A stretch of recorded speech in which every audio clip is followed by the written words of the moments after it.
mau tinggalkan aku untuk kali ketiga perlawanan pukul 3 pagi. Kau tahu tak, aku mengantuk Kan, lah. Aku balik bawa kereta tadi pun dah mengantuk. Kau tahu tak? Ada tersenguk-senguk. banyak kali kau kena game.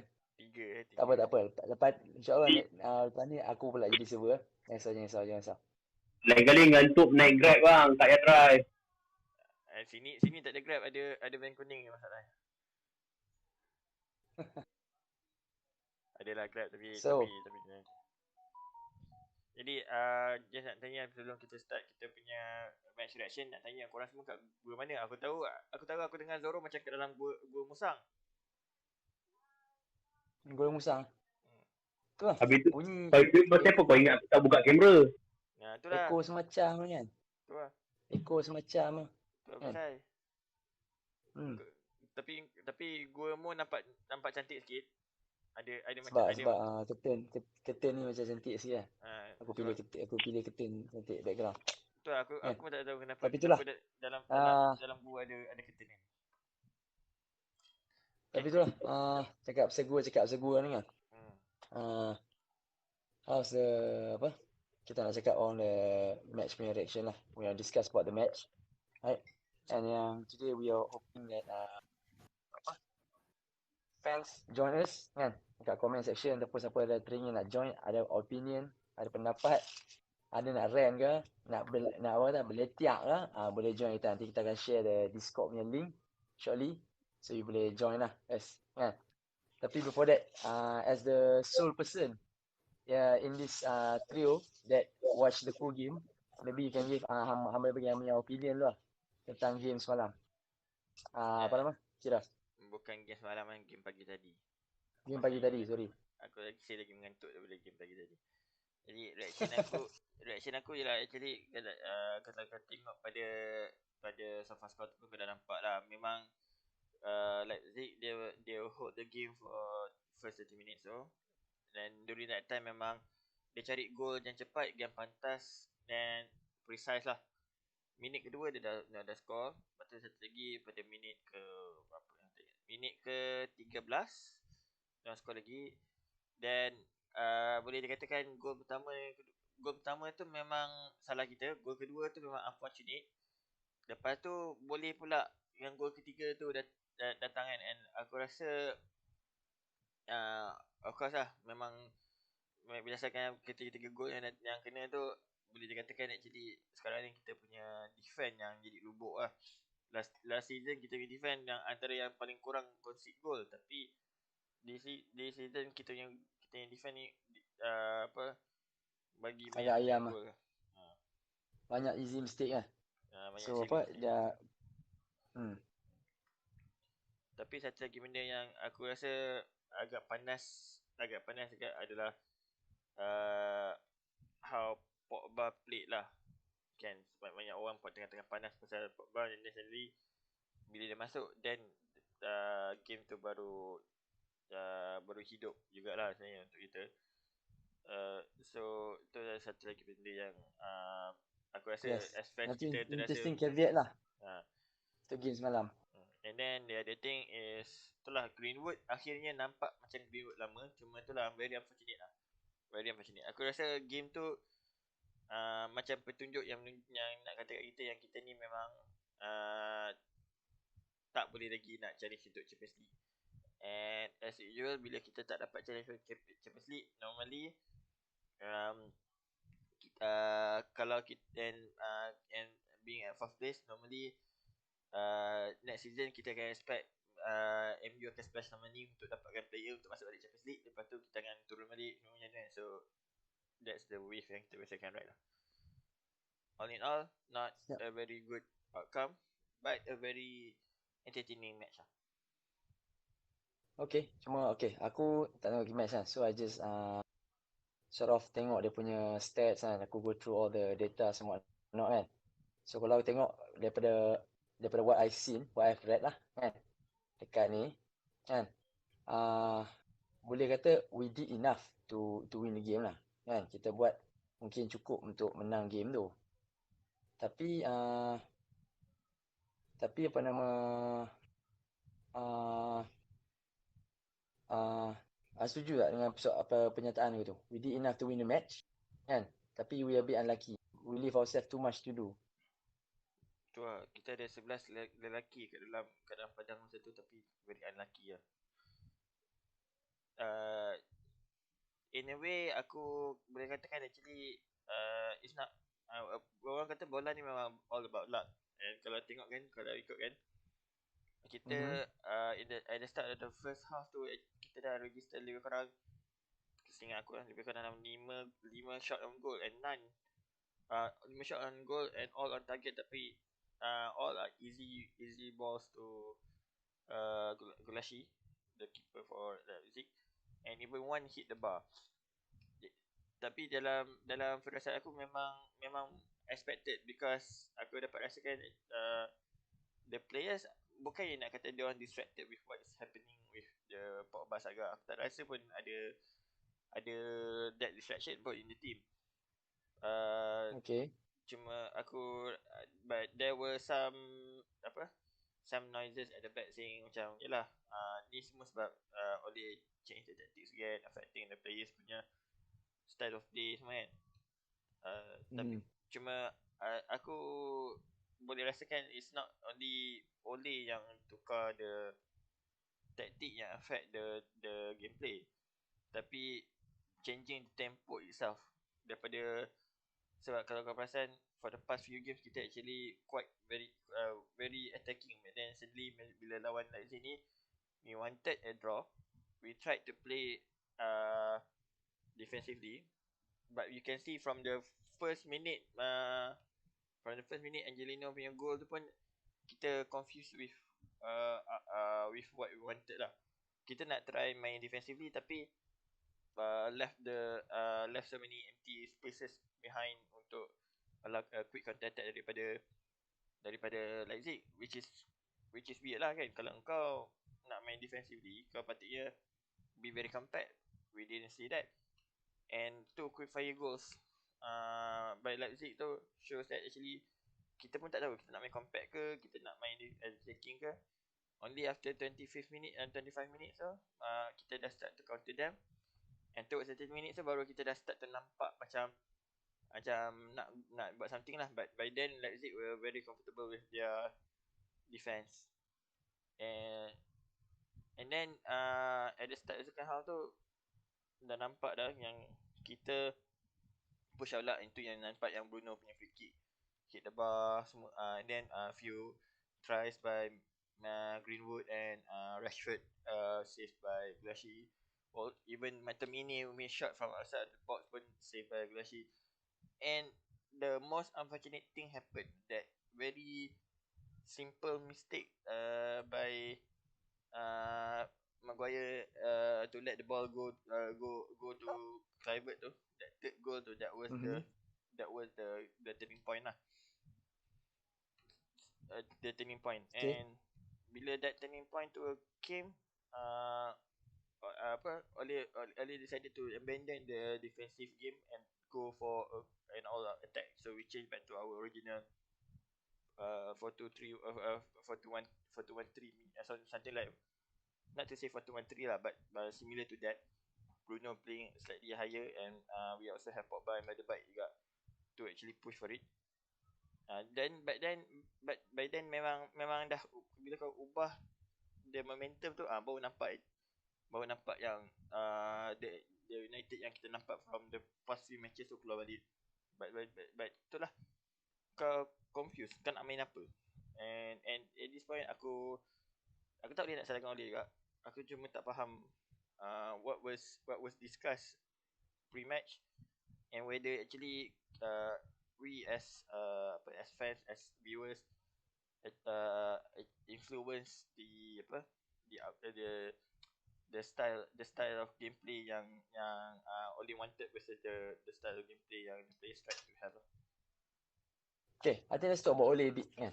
Kita cakap pasal game match tu, cakap in detail, talk about quite in detail. Maybe you want to tanya Zoro lah. Zoro, tak nampak tak tahu ada kat situ tak? Hello Zoro. Dia tengah meet tu. Hello, sorry. Dalam gua ni dia reception teruk sikit Sat. Session teruk. So just sikit Sat no. Okay. Itulah. Oh. Sofia Dalam Hugo. Mujur ada ni kan, baru nampak sikit muka cerah. Okay. Ha. Pakai Sebab mask. ramai Lebih solid aku sikit. pun kena pakai mask kan, penjarakan sosial. So nak jaga ni. So nak kena pakai mask kat dalam gua pun dah lemah ni. Apa dia tadi? Tanya apa? Okay. Sihan tak tengok match kan, tak tengok match kan. So aku tak nak cakap tanya pasal match tu kan lah. Kan? Tapi aku nak tanya Aku jaga tapi aku tak ada channel nak tengok. Ya? Tu kan dah awal sangat check in kan. Tu pasal dia. Aku jaga tapi itulah aku mulai dulu tak perasan dah habis match. Aku wirid saya Oh, tak habis match. Mo, aku sepak aku kata aku. Pukul 3 pagi aku dah call kau cakap 3 pagi aku call. Kau tahu tak kenapa aku tak call dia? Aku siarkan anak kau. Kalau kau sana aku dah datang bilik kau buka pintu aku tepuk kepala kau tahu tak? Aduh. Okay, ni. Zoro. Tanya. Zoro, pisah Oleh lah kan. Okay, Oleh ni macam cakap macam very inconsistent. Oleh ni banyak orang kata macam enigma apa dah agak kan. Set nampak bagus, set nampak tak bagus kan. Set macam nampak progress, set macam nampak starter kan. So nak tanya, hang rasa long term macam mana Oleh ni? Adakah dia dah sambawa team ni as far as he can? Rasa Oleh ni boleh push lagi tak? Ataupun dia perlu help bagi from board more recruitment ataupun rasa I think this is as far as Oleh dan ataupun apa pendapat hang tentang Oleh overall? Adakah hang nampak progress ke macam mana? Before Zoro start aku just nak simplifikan mau punya soalan dah. Oleh boleh ke tak boleh? Oleh boleh. Oleh tak boleh. So betul. Boleh tak boleh? For me, Oleh boleh. Boleh punya. Dia reason why tak. I believe ni aku punya personal thoughts lah. Aku rasa Oleh just need a few more kata apa pieces to complete his puzzle lah. Sebab kita tahu for the past few transfer windows pun transfer saga all the way long we are searching for that one particular right winger. On which kita sendiri nampak statistik menunjukkan memang attacking United pun memang heavy left sided. Kan kita tak hidup belah kanan kita since 2014. So benda tu progress under Ode ni kita dah nampak since daripada dia punya time interim last season and currently pun macam yo-yo lah tapi still progress is still a progress kan. Still a long way to go. Kita tak boleh nak cakap every time kalah je Ode out. Every time kalah je Ode out.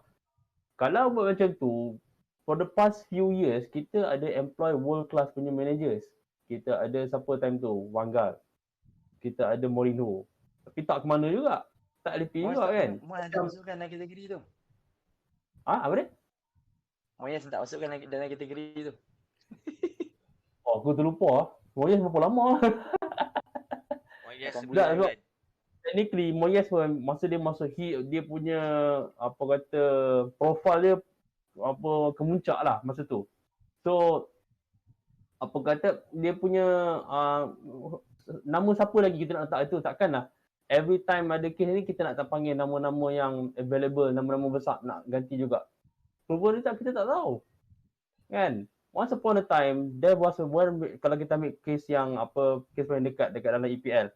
There was one time 1 billionaire lebuhkan duit ke satu klub, dia employ technically an unknown manager yang baru je menang 1 Champions League. And tengok apa dia buat dengan team dia. Dia masuk balik team tu menang lagi. Maksudnya he something lah. Kita try to employ that same manager tapi kita tak boleh. So silapnya manager ke ataupun benda-benda lain. Tu ataupun management lah kena tengok. I don't think it's a management issue right now. Itulah. Okay. Aku rasa memang not all manager macam cakap kita ada employ banyak few very proven coach lah, manager lah. In Vangal dan Mourinho lah. But doesn't work out juga. Aku really expect yang Mourinho tu at least in the short term akan work out, at least kita akan win one league title Mourinho. Itu pun doesn't work out juga kan. So maybe macam cakap lah, maybe dia punya root cause tu kalau buat RCFA kan, root cause tu mungkin not solely dengan the managers lah. Kan maybe structure wise top tu maybe ada lain problem lagi lah kan. Tapi of course Ole tak perfect lah. Of course Ole pun ada buat silap kan throughout his reign. Tapi aku rasa fans kan macam very reactionary. Setiap kali kalah macam disaster. Aku setiap kali kalah bagi aku depends on the way you kalah lah. Kalau macam last season Ole punya last bukan last season before masa dia interim tu kan. After dia jadi after dia dapat permanent tu kan memang mangkak terus, memang performance really drop kan. And we lost to Huddersfield and whatnot at home kan. So those are disasters lah. Lost 4-0 to Everton lah. Ingat lagi kira 4-0 to Everton. Those are disasters lah.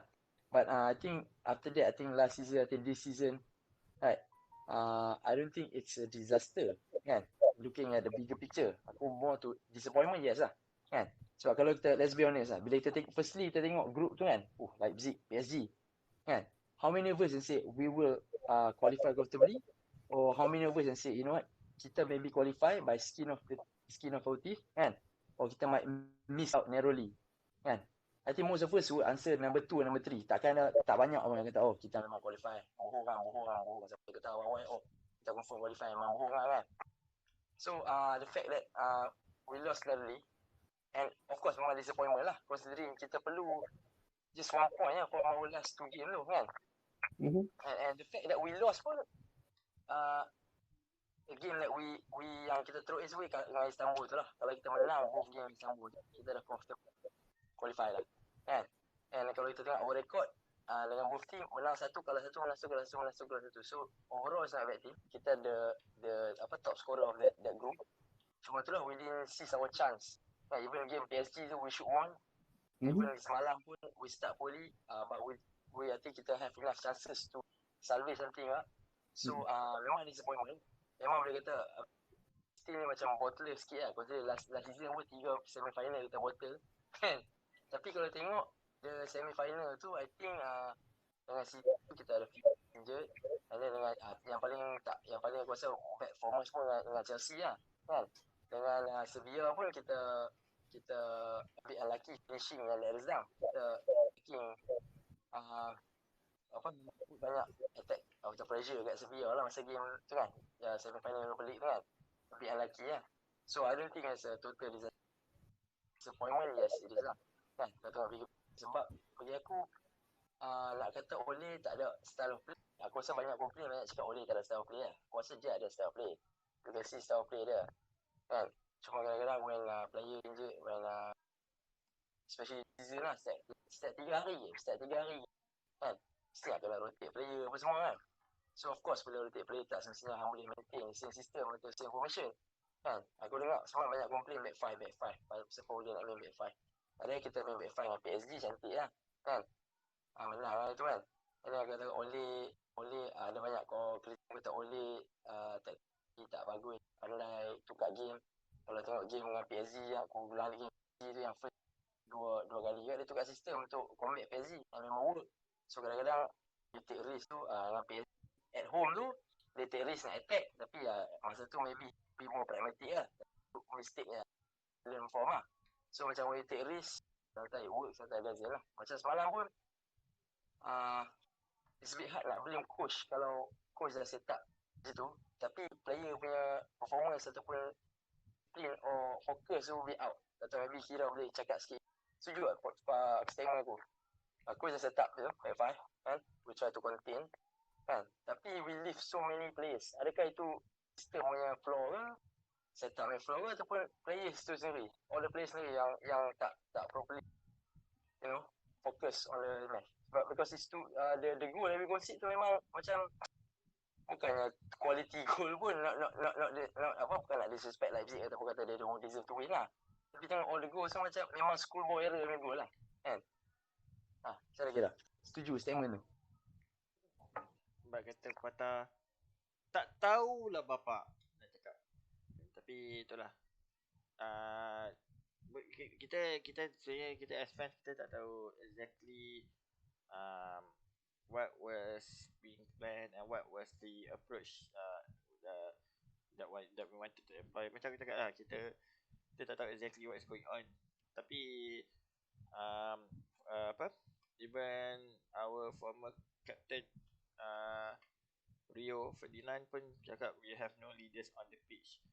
He himself will have been angry dengan Bruno Fernandes, I think 2 matches before, because of his very reckless passing. And yet we all know that Bruno does that for the sake of the team, because dia nak push the ball forward regardless. Kalau tak memang kita tak dapat score. So, but then again there is some truth to what Rio said, and I think it shows in this match lah. Especially after kita go to 2-0 down tu, we had the momentum to go for the attack. Tapi we weren't we weren't ready for those chances. Interestingly though, aku boleh katakan going for a front three is not really an option with the form that we have for Rashford and Greenwood at the moment, especially in the second half when Greenwood really shines before Pogba comes in. Greenwood was even able to play something like deep lying playmaker. Satu kepala main memang mantap. So nak cakap simple macam ni lah. Kau tak tahu kenapa kau punya team ni kan, dia macam satu kereta yang kalau kau nak suruh tukar arah, nak steering tu lawan balik, memang payah lah. Dia tak ada power steering kan. And that's what happened for the past few coaches. Kau tengok juga lah masa Van Gaal dia nak try to employ dia punya taktik, tak dapat. And then bila Mourinho dia try nak employ dia punya approach, tak dapat. Even Moyes nak try to apply dia punya ni, tak dapat. Then you have to wonder, adakah is it because of the ego of the players, like what a certain agent said, that his player want to play in a attacking position, and yet you see the past two matches Pogba was doing okay at the position that we wanted him to play. And kalau kau tengok the past few season before Bruno Fernandes came in, he was actually doing his job at the back, at the base of midfielder tu, midfielder tu. And cuma orang just keep on pushing him, saying that he should do better. So tertanya soalan tu kan. Jadi tak nak elaborate panjang, but I think we are fast becoming the team that as Manchester United fan since 2007. Muda sangat tak lama kau boleh cakap yang kita dah jadi macam that other team, the other red team from 2007 lah. Those that likes to bottleneck, that likes to bottle the important matches, that likes that has fans that are toxic, that really regularly wants new managers in and out, that keep on telling that our team is not enough. So kita dah jadi macam team tu. And the worst thing is kita dah start to jadi history history FC juga lah. So aku rasa it's very unhealthy for the club right now. Even if kau blame Glazers pun, again it comes back to the fact that actually bila kau tahu kalau Glazers are businessman, then you should approach football like business. Kau cakap je lah, okay, you invest back in the club, you can take any money you want to take from the club, but if you invest back to the club, you'll get more money. So just give us some money. If someone yang with that mindset talk to the Glazers, I think kita boleh dapat balik sana money yang kita kata Glazers have stolen from us. Tapi yeah, I don't think Glazers are taking United seriously, because we haven't been able to even deliver actual performance since their takeover tau. So aku macam lepas Sir Alex keluar pun, you would expect that at the time Moyes inherited, not to say a very good team, tapi a team that has just recently won EPL. Patutnya kau boleh continue that momentum, and if you have shown that continuity, aku rasa ada some basis untuk kau cakap, okay, we need better players coming in soon. But even Mourinho pun, when he got second in the league and he wanted to get the continuity, the continuity going, Glazers pun macam so you get second. Patutnya kau boleh maintain with that team, you can get second direct, you should be able to push for it lah kan.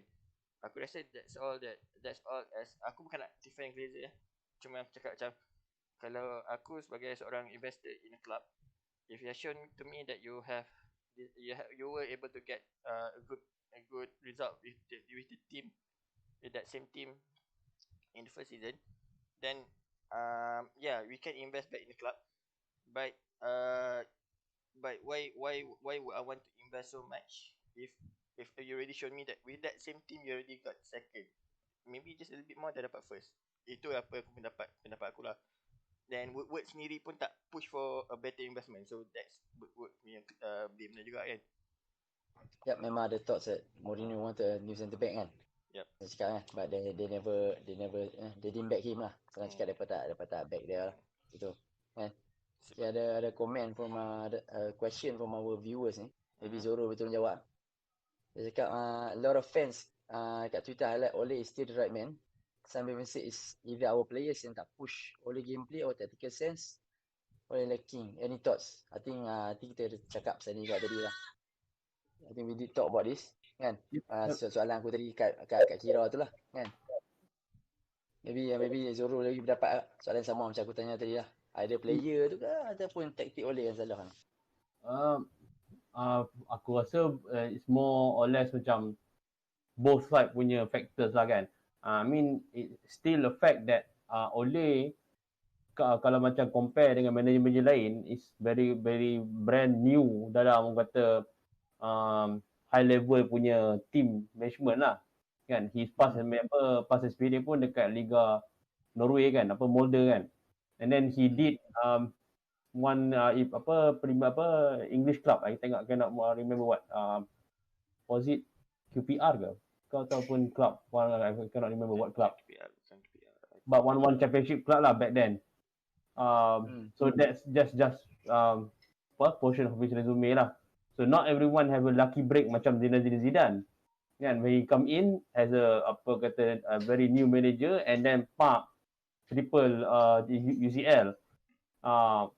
And then not to deny the fact yang board pun memang back Zidane time tu. Tapi Ole punya when he comes in, he is in the in the situation whereby he needs to bring United team back to its glory days. After 1, 2, 3 manager tak berjaya buat since Ferguson's retirement. So it's still a burden lah. And then coming as a club legend pula tu, people look up to him lah. So that's one thing. And then tactical punya ni pun we see variation of Ole's tactical. Dia macam hit and miss lah kan. The usual is 4-2-3-1 and then we somehow ada nampak 5-3-2 atau 3-5-2 punya formation. But it's sometimes hit and miss. But it shows that Ole pun berani nak cubalah something new so that dia punya management style tu can adapt with current playing style of other team. High pressing lah dengan Pepnya tiki-taka style. So far he managed to overcome that, but unfortunately banyak dekat so-called big games dia falter. So a bit pity to him lah.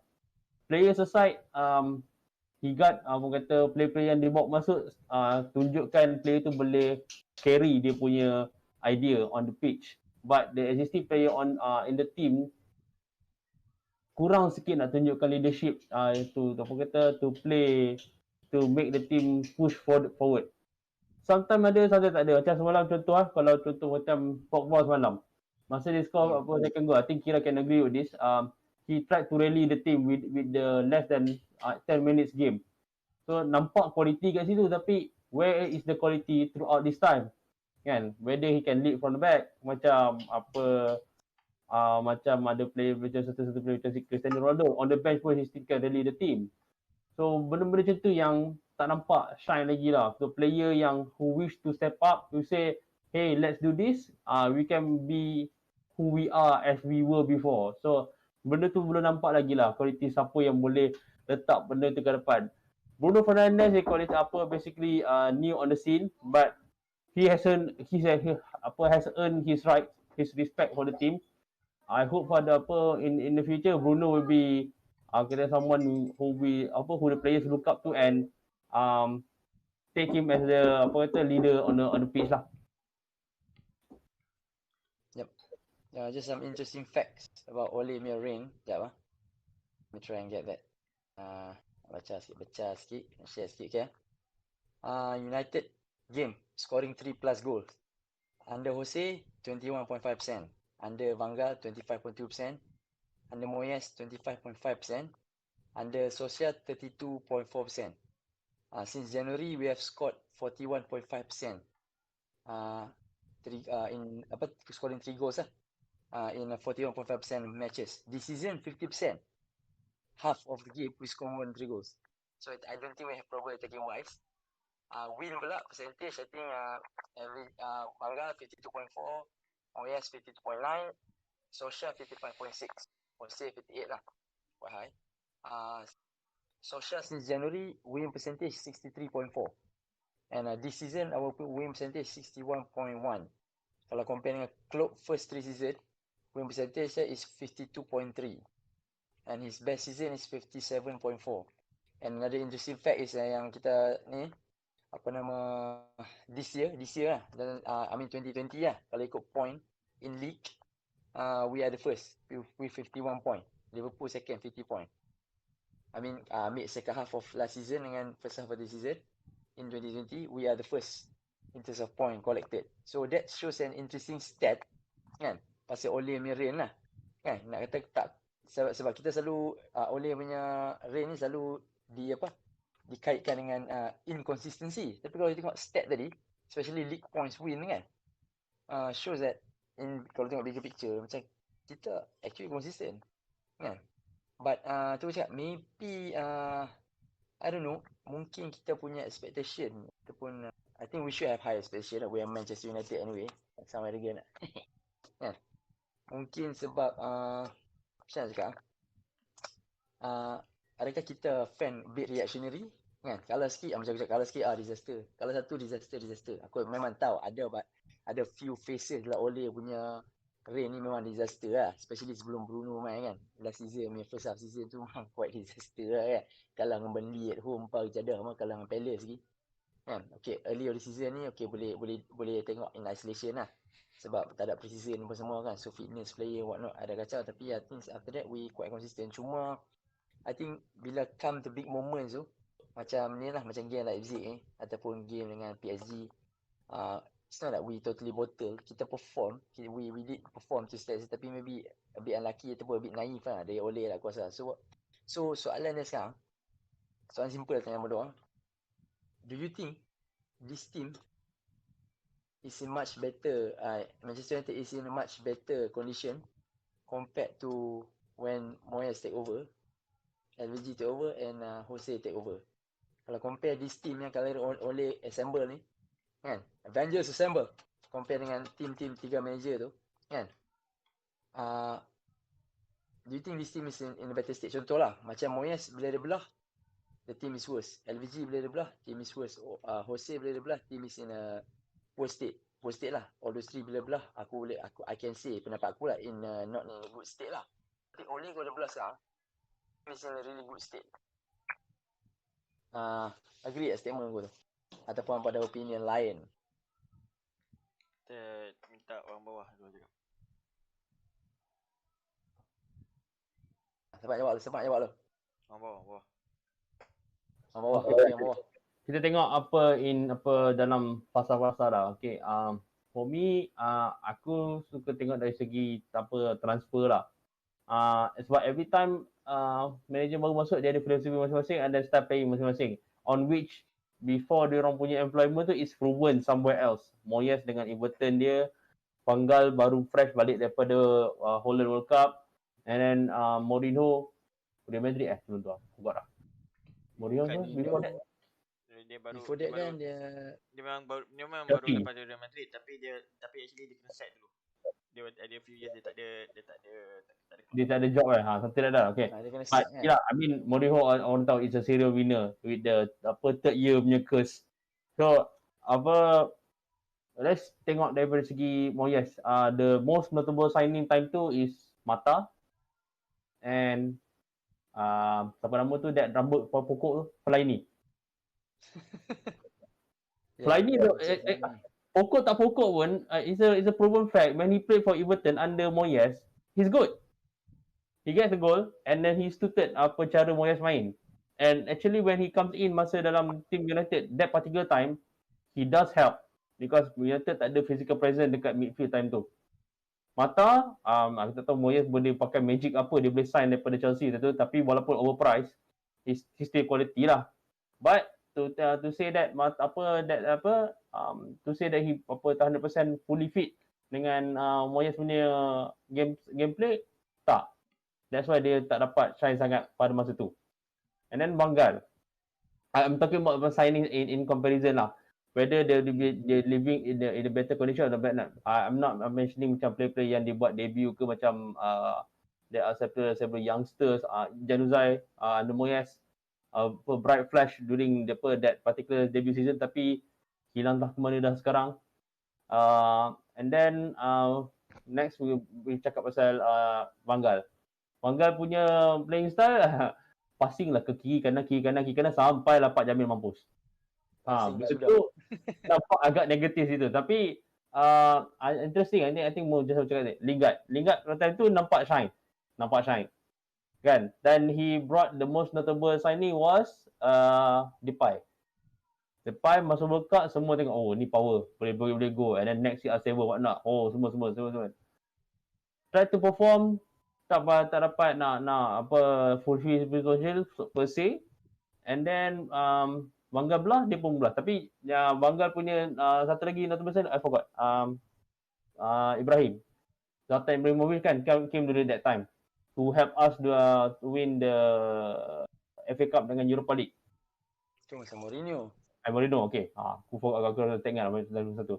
But then again, back to Depay tak fit gameplay, and masa Mourinho dia belah.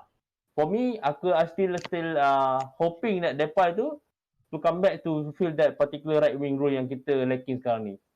Sebab proven dekat Lyon sekarang ni one of the best, and recent transfer rumours pun kata dia nak akan pergi kepada Barcelona. For me, everyone transition tu sebab when in this particular area, era semua nak result cepat. That's why manager ni pun tak dapat nak implement a quick result punya solution. So banyak yang orang kata tak dapat menunjukkan dia punya ni lah result dalam masa terdekat tu. Dia orang tak fully, what's the word I'm saying, kita tak dapat tengok dia punya potensi yang betul-betul, whether they can carry the team or not, atau team tu sendiri yang masalah. So every time change tu, it disrupt the team punya harmony lah. That's why team tu sekarang, kalau nak kata yang sekarang apa yang Ole ada berbanding dengan apa yang ditinggalkan masa 2013, Ole has built a team that can push forward for the future. Mungkin tak dapat result sekarang, immediate result, tapi the foundation yang dilaykan tu with the introduction of young players, macam sekarang kita ada Tuan ZB dah start, TFM dah start, McT is a proven punya starters, and then our front line is semua below 25 kan, except for the veteran of Cavani and Igalo lah. Igalo pun nak belah dah berapa hari lagi. So I believe kalau kata nak tengok sekarang ni Man U a team to be a title challenger or whatnot, maybe not the right time, tapi in a few years, maybe give it like 3, 4, 5 years ahead, this team will shine lah kan. With the right key signings, just 1 or 2 more key signing, it can push to become a world beater lah. Orang tepi lah. Orang tepi ya. Tak, kalau I think kalau kau tengok pada our previous manager, our greatest manager, he's also started his first few season quite badly lah. Kalau people keep on comparing history FC kan, keep on comparing dia punya statistic against his former mentor kan, and actually Ole is faring more better lah. And Ole is also doing what Sir Alex is also doing, which is to actually introduce younger players. Practically they were in the same situation whereby at the time United tak ada ability to actually pull good players into the team, and we were unable to actually challenge challenge Liverpool at the time. Ended up he decided to create his own team from the youth, and then and we got the legendary class of 92 tu lah kan. That is something yang actually kalau kau tengok balik, what Oli is trying to emulate jugalah. In a way, kalau kau tengok in our current squad, at the back you have De Gea, who is getting older, 31 next year. So dia dah ada pelapis in Dean Henderson. Maguire is going to be 29 next year, 29 or 30 next year, which is actually kalau ikut by the age of defenders still young, tapi kalau in the age of title changes in the next 5 years, old lah.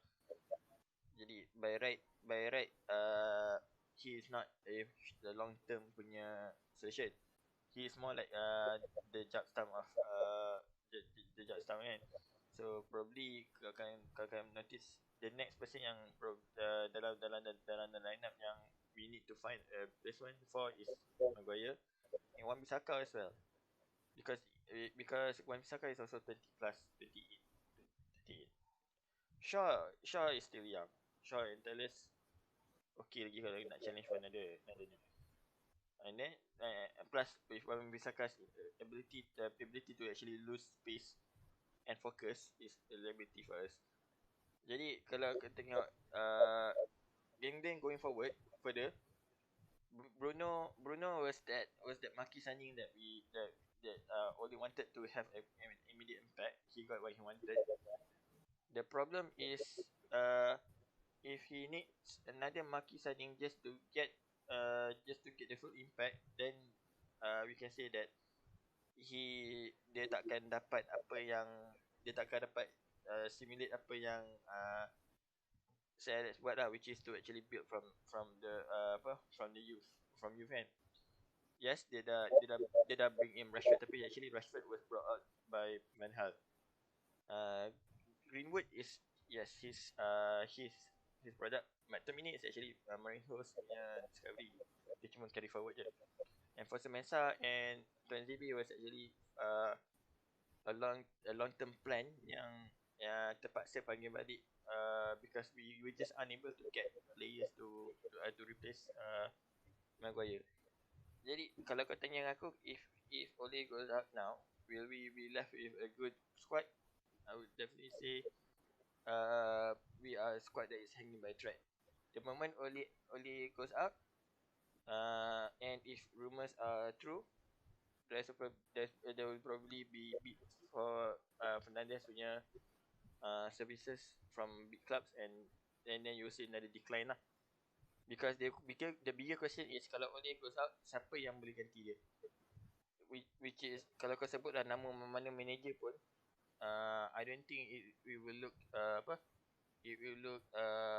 good anyways for any one of them. So the bigger itulah tak nak tu. Yeah. Jadi keluar manager ganti manager. Benda yang kita tak mahu. Jadi bagi aku yang paling penting yang kita boleh buat sekarang is to get someone yang actually can connect Glazers to the football, to football. Because right now Woodward is acting like a businessman actually just runs the accounts but never actually run the football ni kan. And Glazers are acting like a startup punya owners. So you just need someone to connect the Glazers to the football side as much as possible. Convince them that you can treat football like business, but don't make stupid investments like buying Alexis Sanchez and giving him crazy wages, and then got criticized for it all the way sampai satu hak even the team pun tak mau main dengan Sanchez. If you see how I think those kind days are over lah since Ole masuk. So far kau dapat tengok yang Ole is trying to reason with Woodward in trying not to go for a blockbuster signing yang tak tak mana. Tapi now it's the other way around. Now Woodward pula tries to find cheap players that can fit into all the menus. That's why worst come to worst, hate to say it lah, tapi that's why Danny James is a mistake. Dia added cheap option compared to buying other players in that position, hoping for him to be trained to that position, tapi so far kita unable to do that. He's just not a Manchester United player so far lah, unless kalau Ole can do something to really change his style of play, like what we need to do lah. If you have players yang unknown masukkan MU, kau kena evolvekan that player to fit your style. Tapi so far tak nampak the effort juga daripada both the player or the manager, and that is another mistake done by Woodward. So there's been so many mistakes there, kan. So kalau kau tanya aku, kalau Ole keluar sekarang, it will be worse. Sekarang ni So basically saya cakap kau nak bagi kau for now Ole stays lah. Bagi aku is not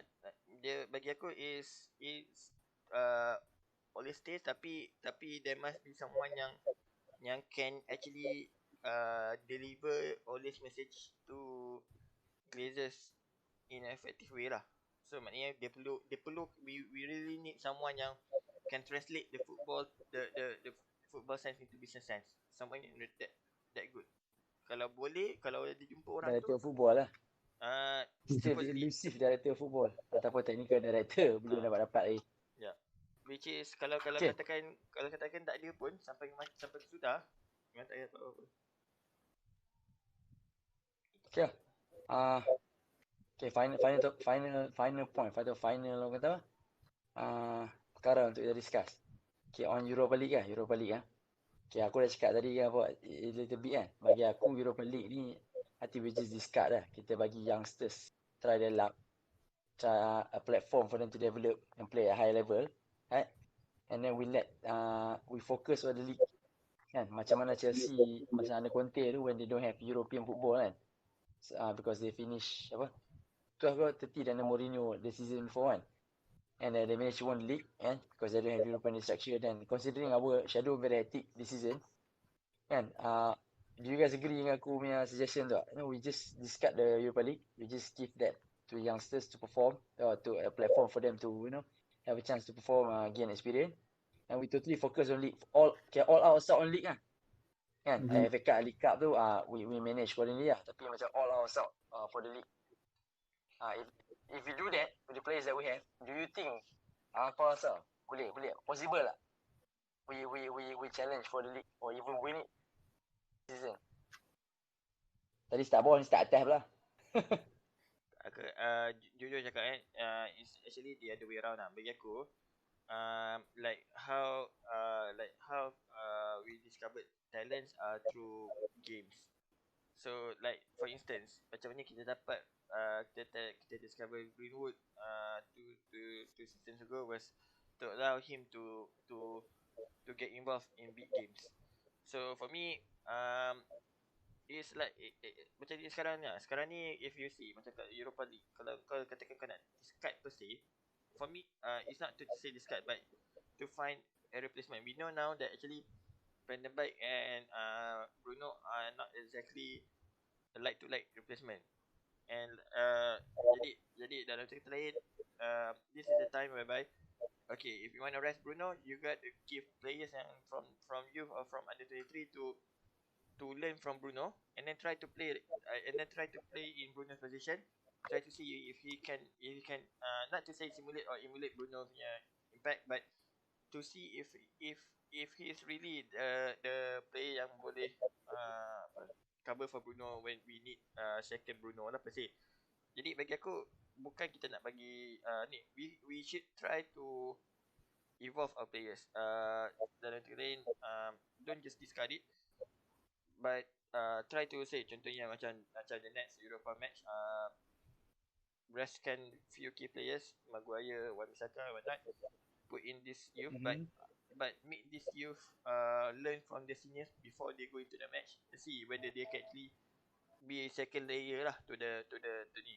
Dari situ baru kalau confident, and then baru kita build them up further to ni. Kalau kau tengok macam bila lawan Leipzig hari tu, dah tahu dah memang dah tak boleh nak buat apa, baru kau nak masukkan first Masa dengan Tuan ZB. But actually kau dah patutnya masukkan lagi awal dari situ.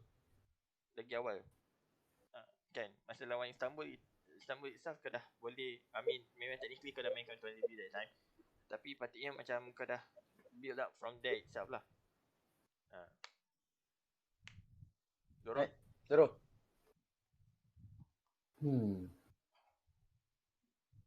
Honestly, aku rasa untuk team ni.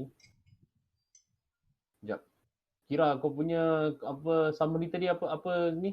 Basically apa kau cuba cakap tadi? Basically apa aku maksudkan nak summarize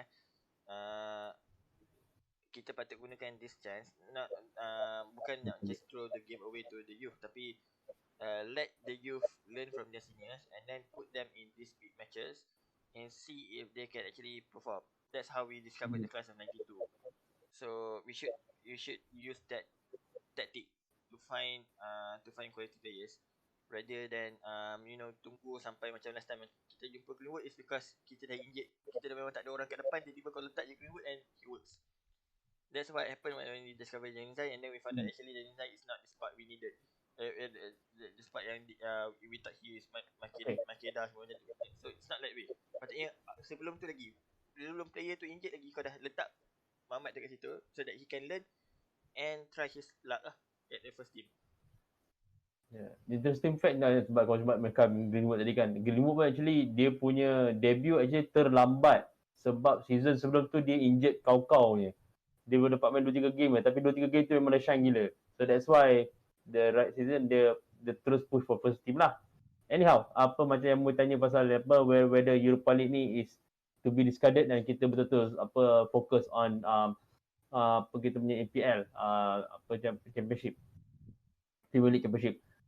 For me sebab untuk EPL season ni is gonna be very very interesting push towards sampai hujung season sebab it's just not the normal 6 club je yang boleh fight.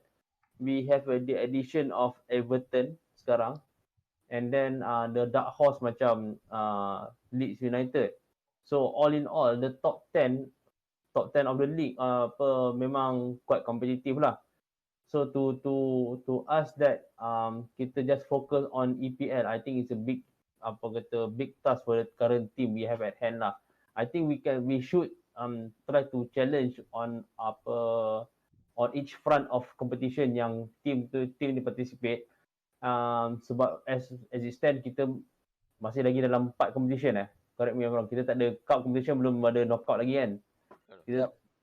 So kita still can have a chance to win either 4 of this lah, Europa League yang included.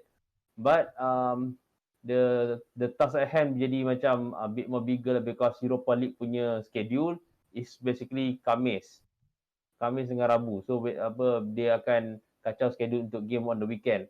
So here's where we can see how all this new management come in hand lah. And kita punya team walaupun nampak macam banyak player tak main sekarang, tapi actually the key position tak banyak cover. Macam apa Kira cakap tadi, kalau Bruno nak rest, siapa lagi boleh masuk? We have technically Mata and Lingard yang boleh main kat position tu, which is yes, kita tak ni sangat.